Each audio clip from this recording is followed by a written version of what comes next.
Mga idol, oh. Ito yung natira natin kahapon. Kung nakita nyo sa vlog ko, nagluto kami ng talbos ng gabi at takwa. Ito yung natira. Ngayon, lulutuin natin to. At mayroon din tayong sitaw. Oh. Tapos ito, mahatiin na lang to. So nice. Kasi, ayan, ito lang. Ito lang muna. Kasi ito, ihalo din natin dito. Ayan. Ano? Sa Labong. Labong o mas kilalang tambo dito sa probinsya ng Aklan. Gagataan lang natin to. Ito naman yung ihalo natin, tsaka kukuha na lang tayo ng ano doon, dahon ng tagabang, Saluyot. saluyot. Yun, sarap yun. Saka ito muna yung adubuhin natin ngayong hapon o para na yung mamayang gabi. Tsaka kung may ganon, pulutan. O, mga idol, bali, ito yung sitaw, binigay lang to sa ating kahapon ng kaibigan natin.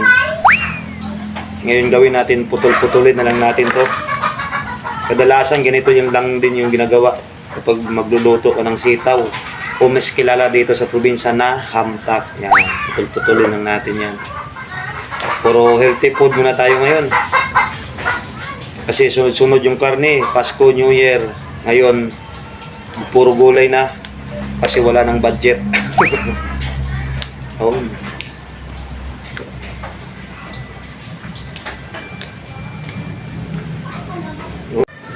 Tapos itong takway mga idol, ganun din pareho kahapon, parang sitaw na rin.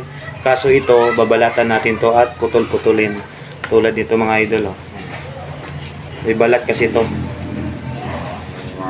Kasimple lang din. Yan. Putol-putulin lang natin.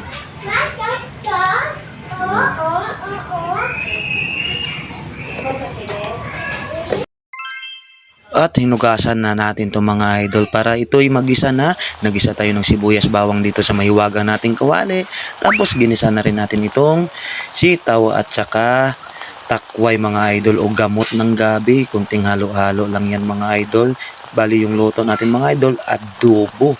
Adobong gulay mga idol. Sunod nilagay itong buto ng sitaw mga idol. Kasi yung sitaw natin may halong medyo matanda na.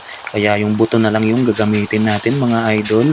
Lagyan natin ng tuyo at suka mga idol. Kasi nga adobo, importante talaga yung tuyo, pampaalat at kunting asim na suka mga idol. Nilagyan natin ng konting tubig at dahon ng paminta mga idol. Nilagyan natin ng magic sarap para dagdag na rin pampalasa natin mga idol. At halo-haloin lang natin habang kumukulo yan mga idol. Siyempre lagyan din natin ng kunting asukal para maghalo yung asim, alat at tamis mga idol. Yan yung ulam natin ngayon for dinner mga idol. Yan, luto na.